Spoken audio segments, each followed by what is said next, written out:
Hi, so I just wanted to talk about something. I was having a conversation with someone, and they were talking from a more scientific point of view. Supposed scientific point of view, what is being taught by I would say most schools and things like this. And so God is light. The Bible gives us a definition of God is the definition of light. So to say God is light. Um, so in the conversation, I asked a few questions and they said light is made up of photons, and I said and they said nothing else, so it's just photons. So I went to look up and I asked what is a photon, and they said a particle of light or tiny particles. So I went to, but then I was also told that light doesn't have a mass. So I went to look up the word photon, and it comes from the Greek photos or phos. And in Greek it just means light. So I think it was Einstein obviously took the Greek word and he then used it to try and say that light was made up of tiny particles. But if light doesn't have weight, because God is a spirit, because many people who follow materialistic ideas, they deny God because God is a spirit. They don't want to believe in spiritual things or things that you can't see, and yet there are many things. It says in the scripture that God created all things from nothing by the power of His word. So a particle, a photon, can't necessarily be a particle. It doesn't have mass, because a particle, by the dictionary definition, is a minute portion of matter. And then I went on to, so the person, as far as I understand, Einstein, was digging up old Greek things and then trying to make theories. So all of these things are theories. They're not truth. So we know God is light and He is truth. And so then also from this came the idea of atoms, or atomos, which means in the Greek uncuttable or indivisible. So I asked, has anyone ever seen an atom? Because science needs to be observable. You need to be able to observe it.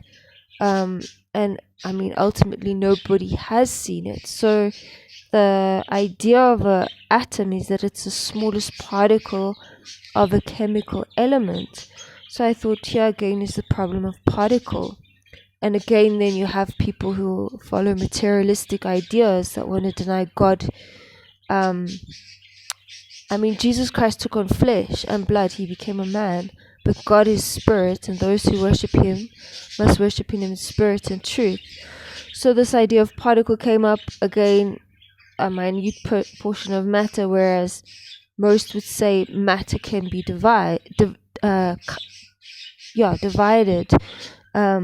And supposedly the very term atomos in Greek means uncuttable, indivisible. And so then an atom contains photons and neutrons. So photon is light, a neutron is something that doesn't have an electrical charge.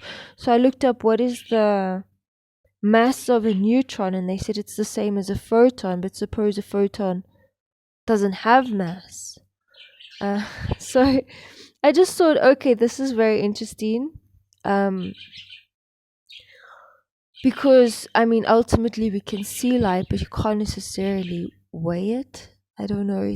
Light is light. We all know what light is. We can experience it. We can see it. We can see it with light. Without light, you can't really see anything.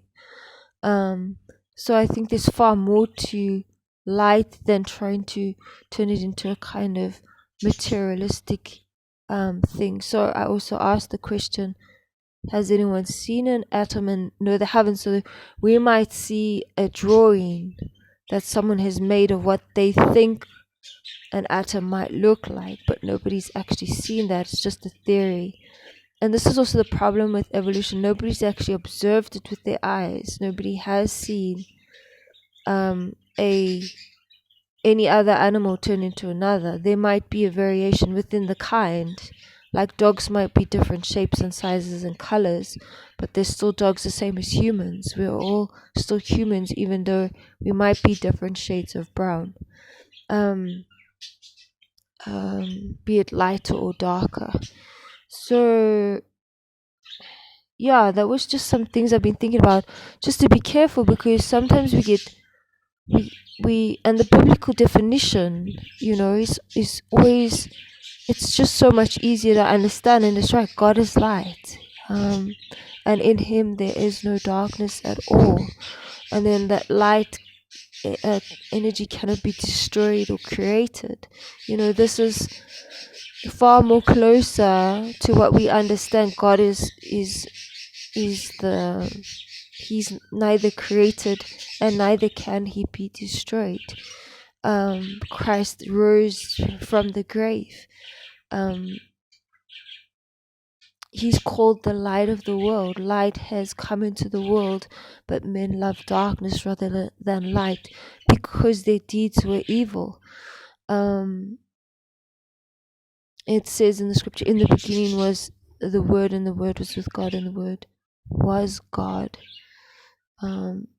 Sorry, no, I was just thinking if there was, I just quoted that to see if, because it does speak about light after in that scripture. But yeah, and then there's this combination of light and truth, and darkness and deception.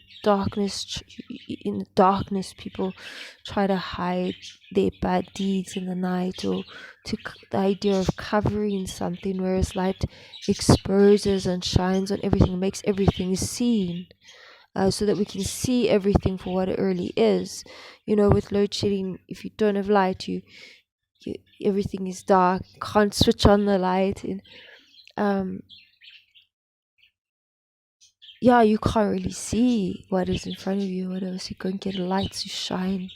And this is what Jesus came to do, to shine his light into the world, to show us how we should live as children of the light, as children of God. So this is just something that I came across, because the problem with it is it makes people who believe in God, who is light, who might be speaking to someone who's learned scientific ideas of men, as if they're uneducated or they don't understand something, whereas this is just playing around with words, that essentially light cannot be held in your hand. It can't be a particle, because it doesn't have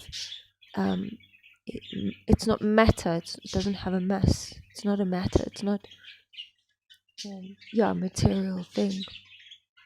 So that's all I wanted to say about that. I was just looking into this because it's taught in school, and it's just thinking, wow, we have to think twice about all this stuff.